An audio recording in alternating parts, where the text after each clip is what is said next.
In the past, I've always been someone who would set their goals. I would set my income goal. I would set goals in my trading. I'd say, okay, this is where I'm going to get to by the end of this year or within 6 months or whatever the case is. And the truth, whether you want to accept it or not, is if your outcome is based on external factors, you only have a limited amount of control over whether you're going to get there. If I just got my real estate license, for example, and I say I'm going to make $50,000 in my first 6 months of business, do I think it's useful to have that goal? Yes, absolutely.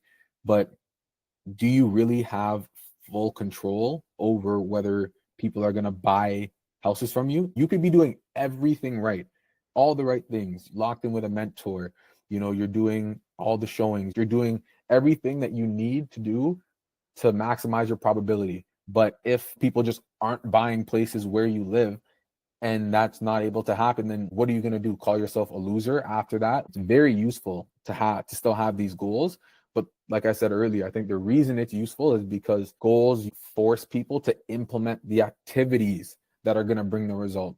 And that's why I'm kind of shifting even how I do things now. I'm really focusing on setting goals that are activity based. What are the things I need to do that are going to maximize the likelihood of me getting X, Y, or Z? In sports, that stuff happens all the time. You could be doing everything right, but if you don't have the luck, you don't have that right bounce, you don't have your whole team healthy, you don't have whatever the case is, then what? You're just going to say, oh, like I'm a loser? No, maybe you didn't complete the mission, you didn't accomplish the number one goal, and that's fine. That there's things that are objective, but you have to take those things into account, like what's within your control and what's not. Yeah, that's exactly the thing that's important for myself, for you, for anybody that's like in that space. But like, focus on and understand what is important to you, and in those spaces when there's a clear quote unquote outcome that you're chasing, understand that what I'm going to do to chase that is put myself in a position to achieve that and to reach that goal.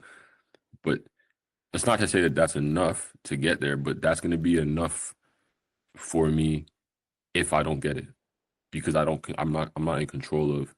Again, winning the championship is just like the metaphor, right? For whatever the pinnacle is for, whatever you want to reach. But like, I'll put myself in, I'm going to, train X amount of hours a day, watch film X amount of hours a day. I'm going to do everything that the best people in the world, best players, best athletes in the world do to achieve the goal. But at the end of the day, if I don't reach it at the end of the season, I'm not going to go home and say I'm a failure. No, I put myself in a position. I gotta maybe do the same thing again. I think the the question I was asking in the beginning of like the framing is like, 'cause I feel like some people, after, if they do everything they that's in their power, they don't give themselves the credit for doing everything in their power. It's just solely focused on whether or not it's a win or a loss, right? And if they don't get the win, Mhm. or if I don't get the win, then it's like you discount everything that you did to try to get it.